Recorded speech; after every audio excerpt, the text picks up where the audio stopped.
take a look at some NBA teams who were close to winning at the championship last year but came up just short. So we're going to ask our panelists what is it going to take to get these teams over the hump in a segment we're calling the missing link. So guys, we're going to start with the Cavaliers. They fell to the Warriors in the finals and came up just 2 games short of the championship last season. What or who is the Cavs' missing link? So for the Cavs, I'm going to go with a consistent shooter to help with some scoring balance and also spacing around LeBron James. There was a lot on his shoulders in the finals. And when Kyrie Irving went down, you lost your most consistent three-point shooter. And then you've got J.R. Smith, who at best is streaky. You don't have proven shooters in Iman Shumpert or Dellavedova. And then you really see the importance now in Kevin Love and his shooting ability, getting him back to help space the floor there.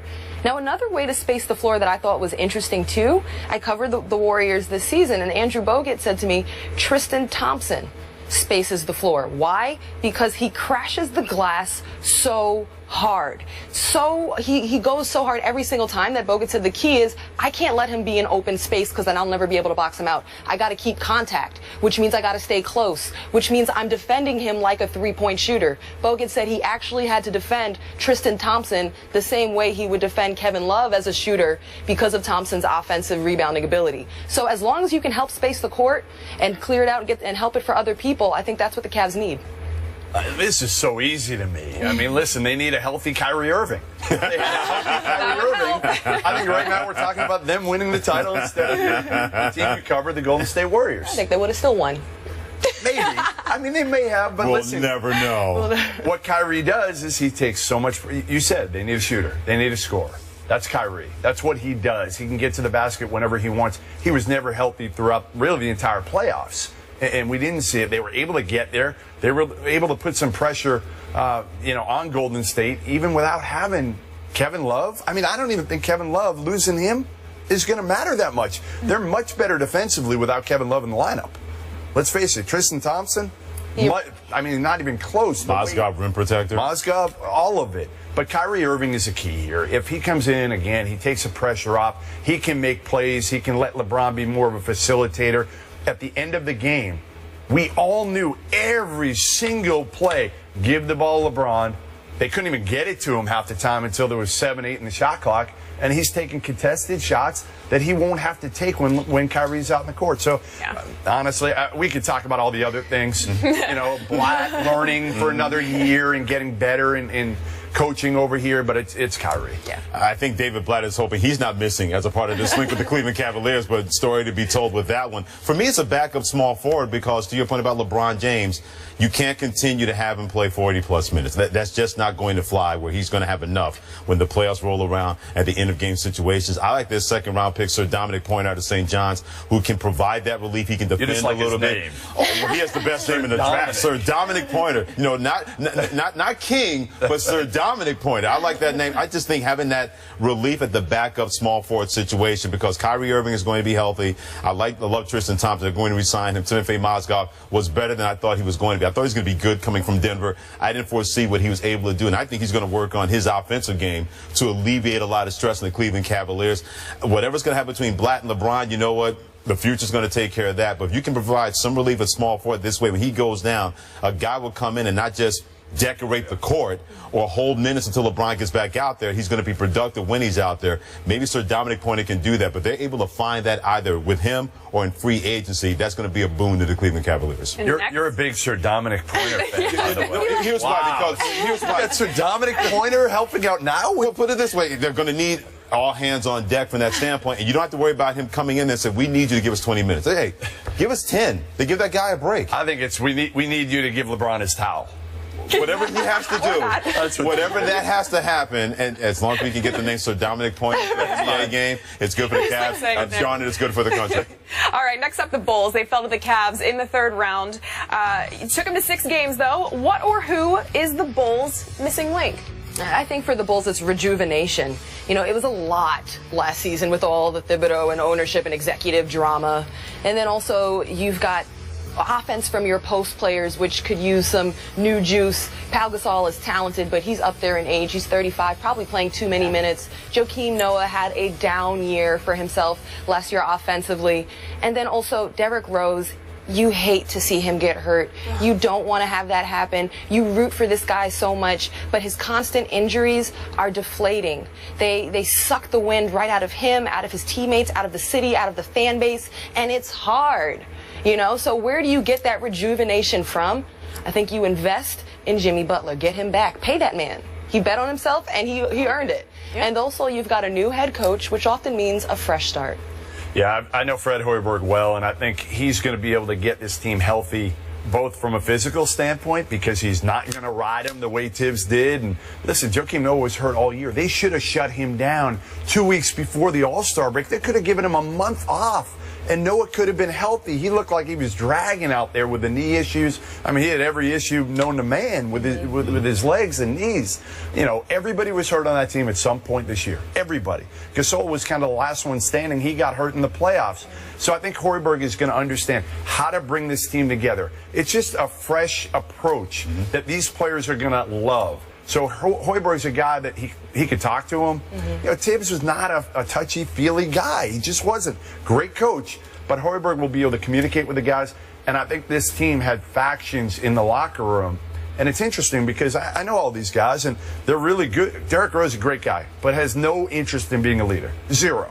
Jimmy Butler isn't there yet. He can't be a leader yet. And Noah's vocal, but they just have to come together, and I think Fred Hoiberg can really orchestrate that. I love what both of you guys said. I'm going to look at it from a basketball standpoint. They need a quality back of a point guard. Kirk Hinrich is 34 years of age. I like Aaron Brooks, but he's 30 years of age. He's like a spot guy more than anything else. If you can find that quality backup, so to alleviate a potential injury with Derrick Rose, because that's your most indispensable player. Noah's their leader, no doubt about that, but that's the guy that when he's rolling, we saw at times in the playoffs last year, he didn't look like an old Derrick Rose. He looked like the old Derrick Rose, where all of a sudden he's making these fantastic plays, he's energizing his team, but they need to find somebody quality behind him. This way he's not out there all the time worrying about his knee, playing a lot of those minutes. If they can find that guy, that's going to be a big-time measure for the Chicago Bulls to be successful. And from Chicago to L.A., the Clippers were up 3-1 against the Rockets in the second round of the playoffs and then blew it, losing in 7 games. What or who is the missing link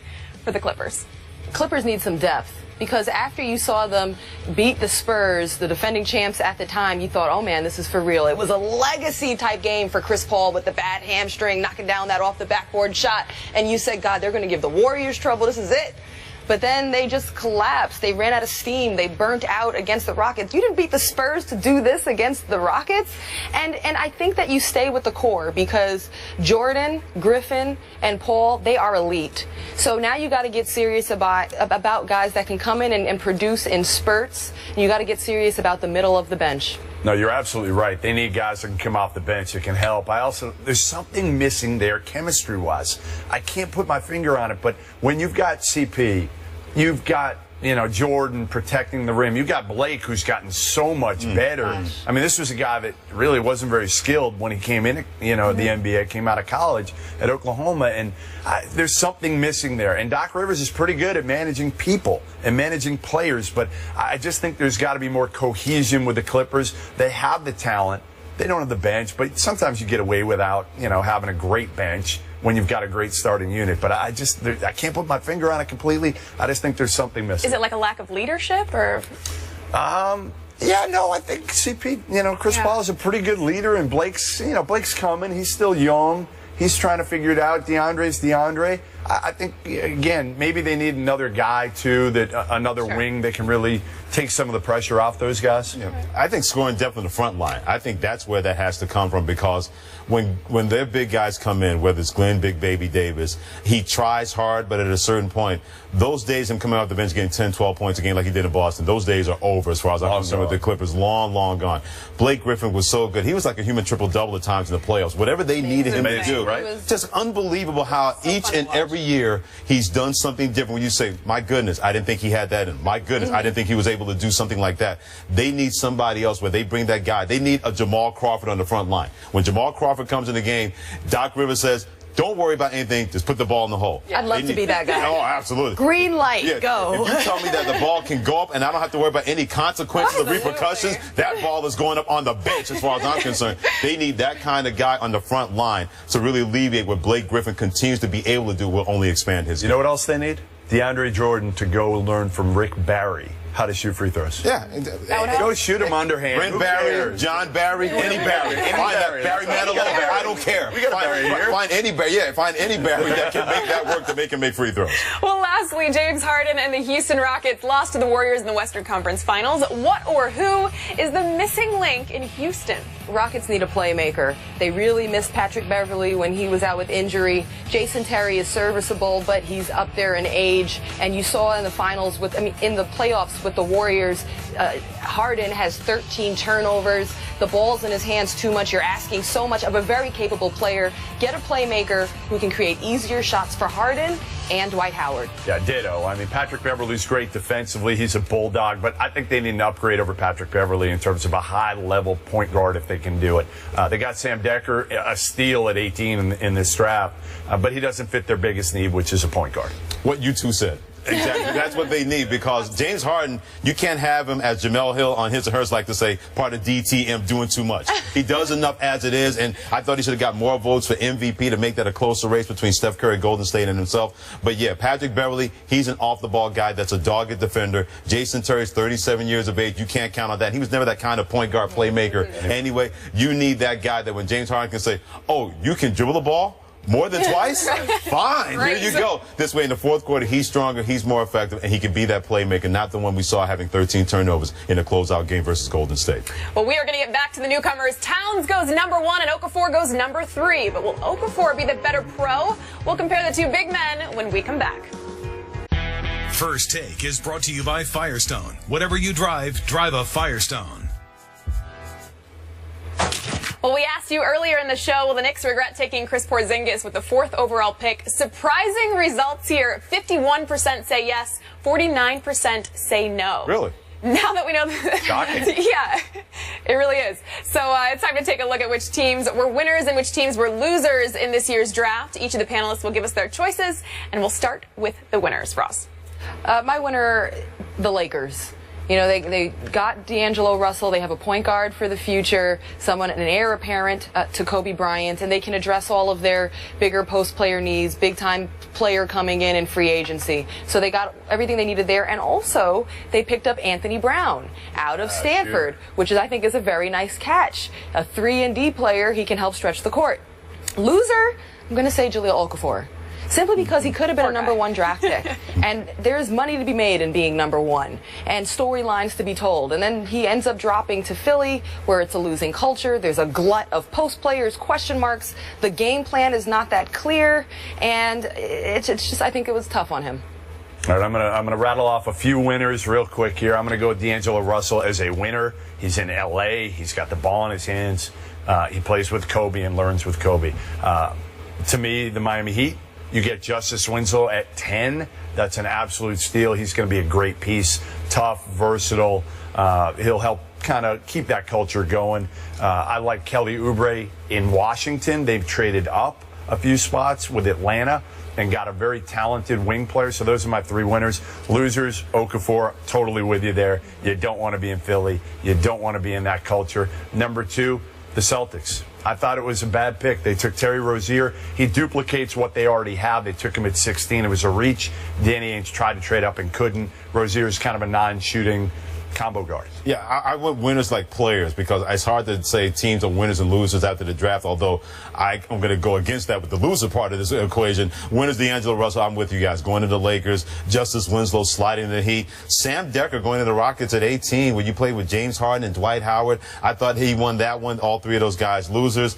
Knicks and Porzingis together. If I'm wrong, I'll say I'm wrong, but I don't think I'm going to be wrong. I don't think I'm going to be wrong on this one. So if keep the tape. Right. If it comes back to haunt me, fine. I'm a Knicks fan. I wanted to, but I don't think that's going to haunt me. I think the Knicks, and to your point, the Celtics, you have enough guards, and then you drafted 2 of them when you needed somebody else that can score on the front line on the perimeter. I thought that was a strange drafting. I like R.J. Hunter. I like R.J. Hunter because he could shoot it, and the Celtics need that. But they don't. And I like Terry Rozier as a player. I don't like him in Boston. Right, as a point guard. Well, guys, thanks so much for a great show. Jeff, you got in at 4 in the morning last night. Thanks for being here with us. I'm ready to go. I got a show tonight. My wife bought tickets for a show. I'm ready to go. What show? I don't even know. No idea. He's a good sport. He's a good sport. I'm just going to snore through. First Take will return July 9th. We will see you then. Everyone. Great job, Melanie. Thank you. Absolutely. Great job, Roz. It's been awesome with you guys this week. Yeah, Freddie was okay. Right.